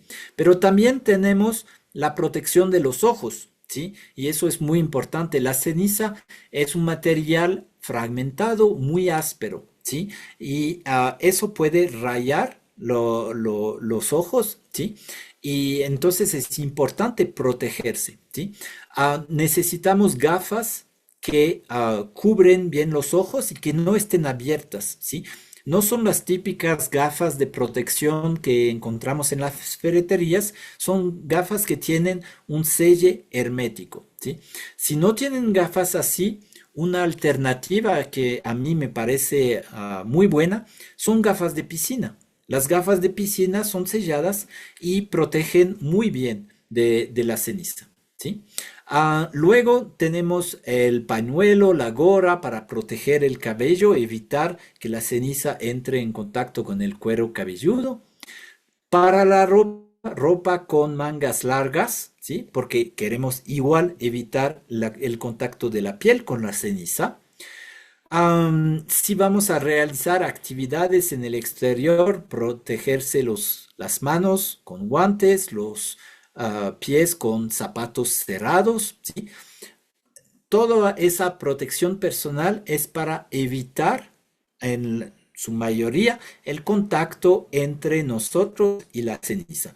Como les decía, no es porque la ceniza es letal, al tocarle voy a enfermarme. No, es porque el contacto prolongado provoca irritaciones, infecciones, etcétera, ¿sí?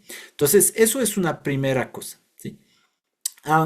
También, si estamos en zonas rurales donde tenemos recolectores de agua de lluvia, debemos taparlos, porque la ceniza puede llevar consigo unos elementos que van a cambiar la composición del agua, que le van a acidificar, pero también porque la ceniza, como partículas sólidas, van a afectar, por ejemplo, las bombas, ¿sí? Van a provocar una abrasión de las partes de las bombas y entonces vamos a tener un problema adicional. En su casa o en su trabajo o en su escuela, cerrar, sellar las puertas y ventanas para evitar que la ceniza entre en su habitación. Y, por supuesto, una de las mejores medidas de protección es permanecer a cubierto, ¿sí? Mientras cae la ceniza, queremos evitar la exposición. Eso sobre todo para los adultos mayores y para los niños pequeños. Informarse de fuentes oficiales. Entonces, para todo lo que es actividad del volcán, vamos a ver al Instituto Geofísico. Al final de la presentación hay una diapositiva con un código QR que pueden escanear y ahí tienen todas las redes sociales del Instituto Geofísico. Pero también para todo lo que es alertas, niveles de alertas, el ente encargado es la Secretaría de Gestión de Riesgos, la Secretaría Nacional de Gestión de Riesgos, ¿sí? Cuando hay ceniza en la atmósfera, esa ceniza puede crear interferencias entre las torres de comunicación celular. Entonces, ahí queremos utilizar el teléfono lo menos posible y en vez de utilizar videos o audios, utilizar mejor textos, ¿sí? Que utilizan menos ancho de banda, ¿sí? Porque en caso de una erupción, una cosa probable es la caída de la red celular justamente por el uso que van a hacer las personas de su celular tratando de comunicarse con su familia, con sus amigos, etcétera, ¿sí? Entonces, ¿cómo vamos a mantener la comunicación con el instituto? Como les decía, vamos a tener un grupo WhatsApp. Tenemos un grupo WhatsApp. Al momento tenemos alrededor de 250 personas dentro de este grupo. Y hay diferentes informaciones que llegan a ese grupo. Nosotros cada día, cuando tenemos un volcán en erupción, vamos a mandar simulaciones numéricas de lo que se espera en las zonas donde se espera que podría caer ceniza, ¿sí? Entonces, eso es una información. Además, por ese medio compartimos los informes especiales cuando hay alguna actividad que lo requiera, ¿sí? Pero también es una comunicación en dos sentidos. Entonces, todo observador volcánico no es un grupo donde solo los administradores pueden escribir, sino que todos pueden escribir. Entonces, ahí justamente les pedimos mucha responsabilidad porque como todos vamos a ver esos mensajes, tienen que ser únicamente sobre actividad volcánica, ¿sí? Entonces, aquí tenemos una observadora que trabaja en ACOSA, que nos mandaba justamente fotos de las caídas de ceniza en el predio de ACOSA, donde había ceniza del volcán Cotopaxi, ¿sí? Pero también, como les indicaba, en ese grupo de observadores volcánicos tenemos a representantes de las instituciones y en particular de la Secretaría Nacional de Gestión de Riesgos. Entonces, cada vez que hay una alerta volcánica, también ellos lo publiquen ahora con los detalles, por ejemplo, de las zonas que fueron afectadas por las caídas de ceniza, ¿sí? Entonces, ¿para qué queremos reportar esa información? ¿Sí? Y eso es bastante importante. Los reportes de los observadores volcánicos nos ayudan a cuantificar el alcance y el tamaño de la erupción, sobre todo si además del reporte, por ejemplo, de la foto con la caída de ceniza, tenemos un dato cuantitativo gracias a los cenizómetros, ¿sí? Entonces, eso es algo que nos va a ayudar al Instituto Geofísico para entender mejor la erupción.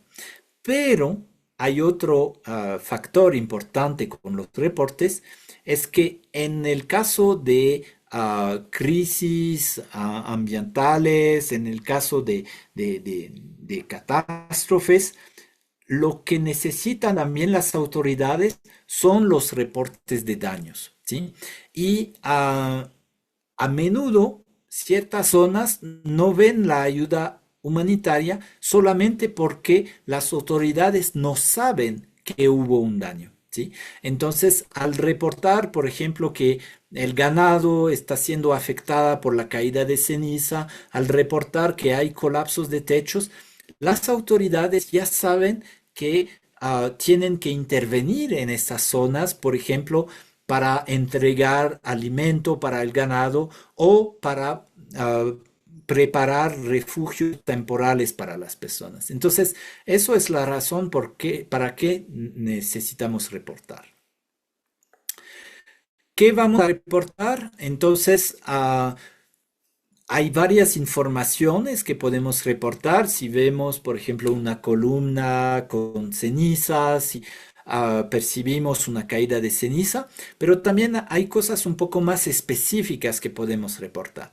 Aquí les muestro nuestra clasificación de las caídas de ceniza dentro de la red de observadores volcánicos, ¿sí? Entonces, aquí vemos 3 fotos, primera foto, segunda, tercera, con diferentes niveles de caída de ceniza. En este, por ejemplo, vemos todavía el parabrisa no está completamente cubierta, vemos que hay un poco de suciedad, ¿no? Un poco de polvo sobre los carros, pero todavía vemos a través del cristal, por ejemplo. Todavía vemos el color de los carros, ¿sí?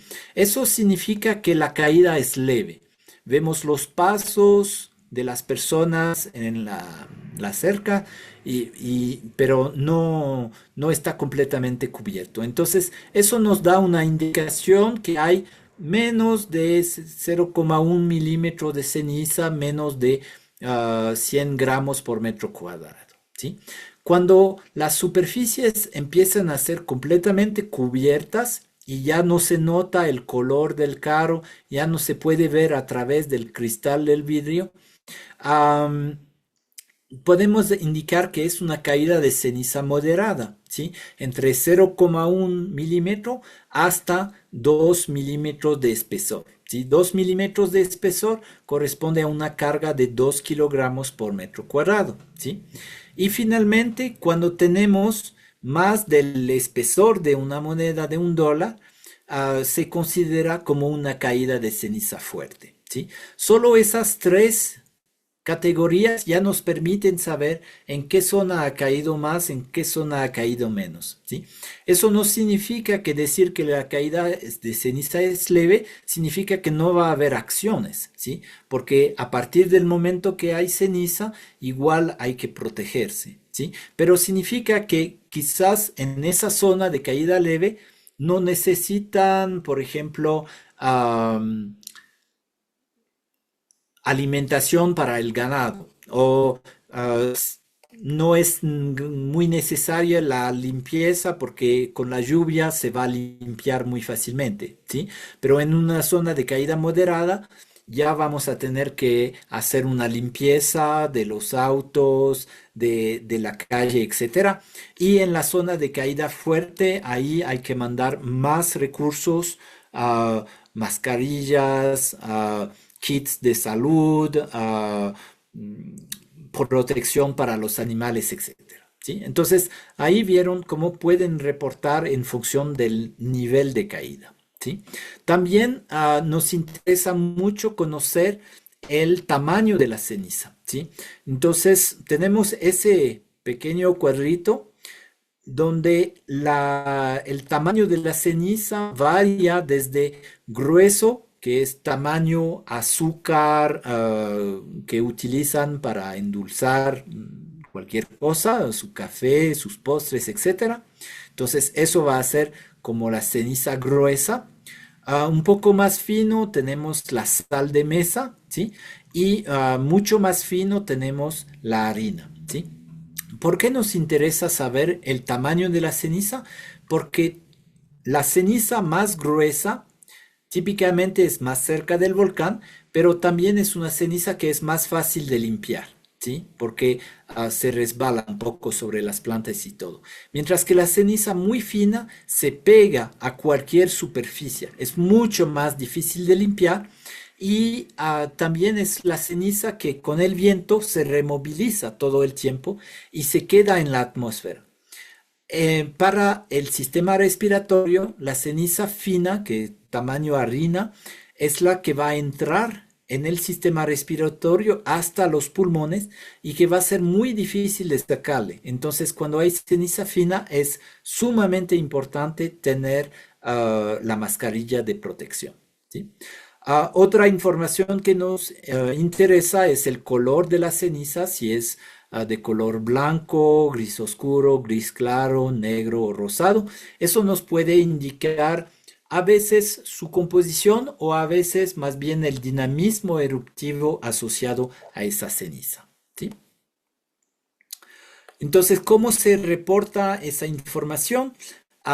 Como les decía, a través del grupo WhatsApp. Entonces, utilizamos fotos, ¿sí? A veces son mejores que los videos. Los videos pesan mucho, entonces en tiempo de crisis mejor no utilizar muchos videos. Pero como les decía, hay ciertos fenómenos que necesitan videos. Por ejemplo, el recorrido de un lajar es mejor grabarlo en un video, pero de pocos segundos, ¿sí? Porque en unos 5 o 10 segundos ya nos damos cuenta del fenómeno, ¿sí?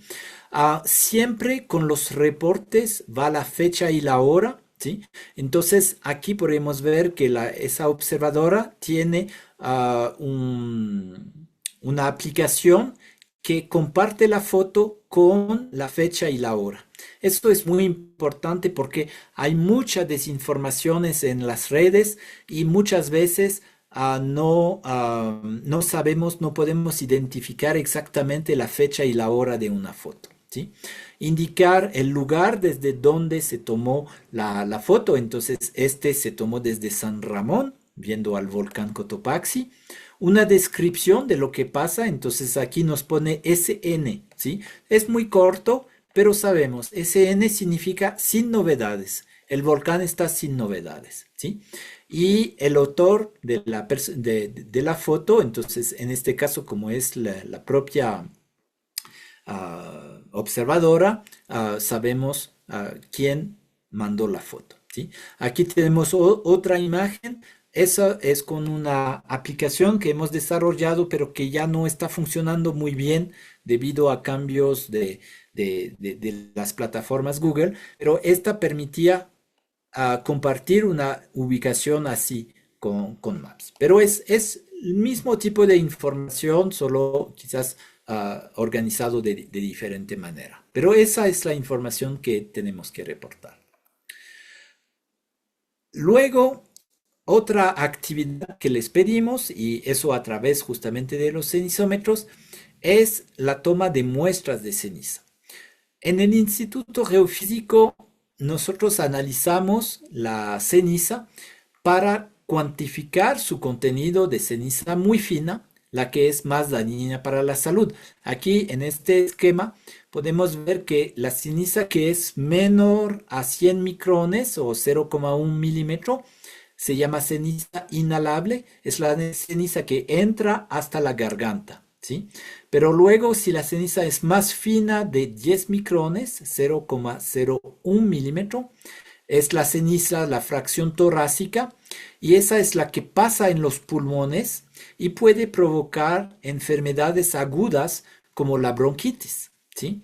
Y finalmente la ceniza que es más pequeña de 4 micrones, es muy pequeño, pero esa ceniza entra hasta los alvéolas, ¿sí? Es lo que llamamos la fracción respirable, y esta, como llega a esa parte de los pulmones donde tenemos los intercambios gaseosos, es muy difícil para esa ceniza salir, ¿sí? Y puede provocar enfermedades crónicas, ¿sí? Entonces, por eso necesitamos muestras de ceniza para identificar si es una ceniza que va a quedarse en la garganta o si es una ceniza que va a llegar hasta las alvéolas, ¿sí? También vamos a analizar su composición para entender mejor el proceso eruptivo del volcán. Entonces, ¿cómo se toman las muestras de ceniza? Hay dos técnicas que son complementarias. La una es tomar una superficie. No sé por qué no se ve. Ya. Hay una que es tomar una superficie plana, ¿ok? Donde ha caído ceniza, medir el tamaño de esa superficie y colectar toda la ceniza, ¿sí? Eso es un panel solar en el volcán Reventador. Entonces vemos que hubo una caída pequeña. ¿Cómo sabemos que es una caída pequeña? Porque todavía no está completamente cubierta y vemos a través la malla de las celdas fotoeléctricas, ¿sí? Entonces es una caída pequeña, pero para cuantificarle mejor, tomamos todo un panel y nosotros le vamos a secar, le vamos a pesar y le vamos a analizar, ¿sí? Entonces aquí en la información que necesitamos la información del tamaño de la superficie colectada. La manera más sencilla de colectar ceniza es a través de un cenizómetro, son dos botellas grandes que hacen el embudo y la parte en la que vamos a instalar el cenizómetro sobre, por ejemplo, un tubo, sobre un hierro, algo así.